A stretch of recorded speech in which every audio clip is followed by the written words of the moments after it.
This is a Goldfield cemetery here in Goldfield, Nevada. It's about 1904, I believe, when this cemetery opened. But there's a lot of military here, burials.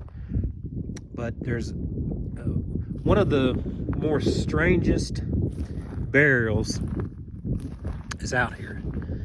And I've wanted to visit for many years. I've been to Goldfield before, but never stopped by the cemetery. So I'm gonna pick this flag up.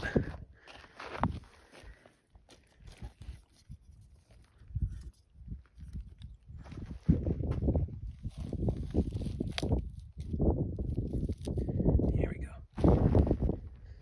So I've never been to the cemetery before, and figured I'd come today and show you this. It's probably one of the weirdest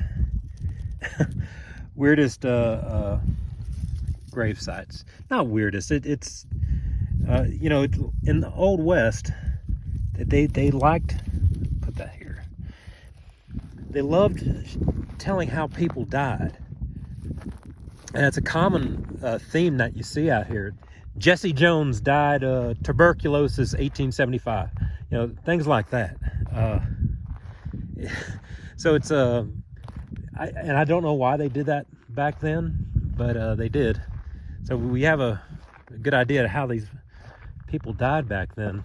It's morbid, but it is kind of neat. But this is one of the most weirdest ones, and I will show you. Here's a good example, and this is nice. This is obviously a newer plaque, but William Barcht, German, mine accident, died in 1909. He kissed his wife twice at last parting. It says a hard rock miner died as a result of a combination of mill caving into the gold Laden Hampton stope below it. So, but I like how there's people that preserve their history out here. Here's two more. It's Thomas and Lucy. That's Thomas and Lucy. She was born in Germany, Lucy Heslop and Thomas Heslop, in 1878. She was a housewife, and it just says taken before her time, and she died August 16th, 1909. And Thomas here, his reads, he was born in Ireland in 1863. He was a chemist and a assayer. It says he couldn't live without Lucy. He died August 17th, 1909. So you see what happened there. She passed away, and one day later he passed away too. Here's another one, Burt Nash. It says Herbert L. Nash, age 34, died March 18th, 1913, result of a gunshot wound. He's a butcher from Los Angeles. This is Harry Margraff, age 47, born in Illinois, died April 10th, 1909. He was a waiter in Goldfield Hotel Grill and Wagner Restaurant. Life became a burden.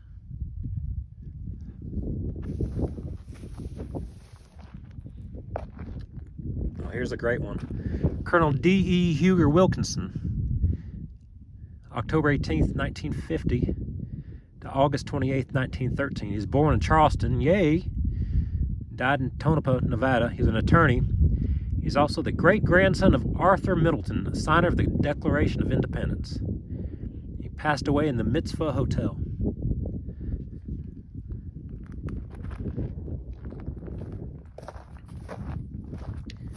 Floyd Lee Anders, aka Lee Lightfoot, born 1926, died, looks like 2009. U.S. Navy, World War II, USS Oklahoma.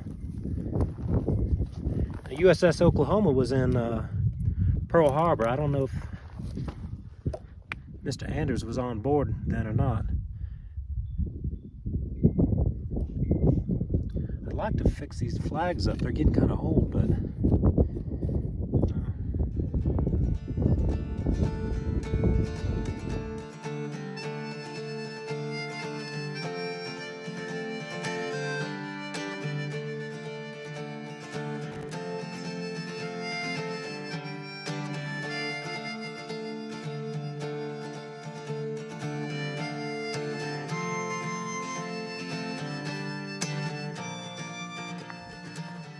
Well, this is a nice one.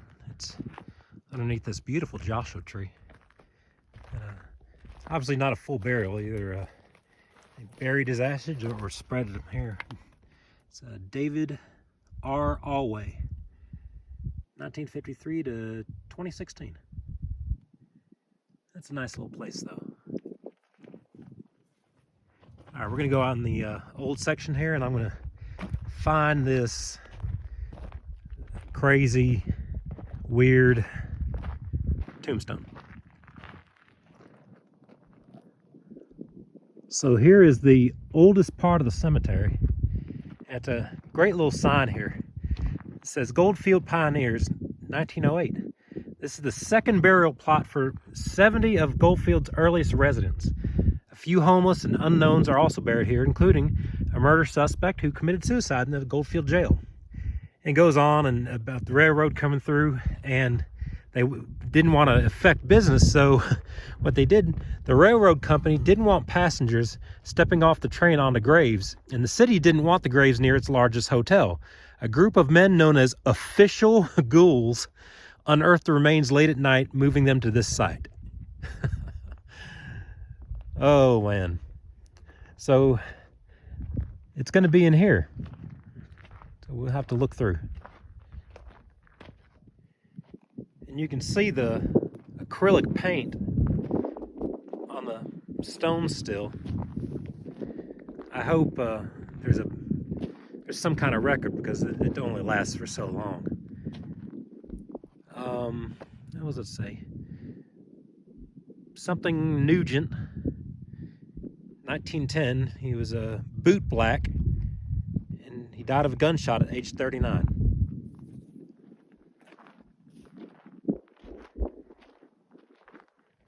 Ed, either Garn or Garner, July 18th, 1911, 40 years, died of a gunshot. Benjamin Morton, he served in the Civil War. He's it's hard for me to read. Battery F, 3rd U.S. Artillery. 1844 he was born and died in 1910. He lived a pretty long life. I'm going to replace that flag, though. This thing has seen some days. I'm going to have a new one here.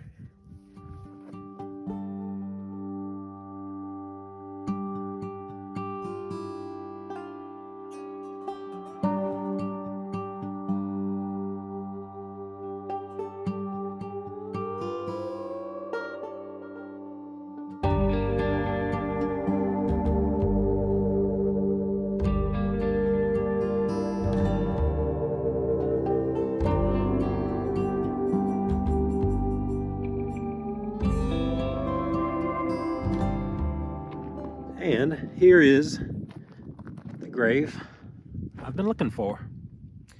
He's unknown, but he died eating a library paste July 14th, 1908. Now the backstory is he was an older man, homeless, and he showed up here in Goldfield, and nobody knew his name, but he was at the library, and they used to dump library paste in the garbage. Now, library paste at the time, it's glue that would seal the pages to the spine of books, and is made with flour and some things that are edible, but it had a chemical in it that in large enough quantities will kill you, and that's probably what did him in. But a lot of people said he could have been a veteran in the war. He was old enough. He was of that age group, but nobody really knew for sure. So it's one of those stories lost to history. But it's kind of bizarre to have just your demise put on your stone like that. I've never understood it.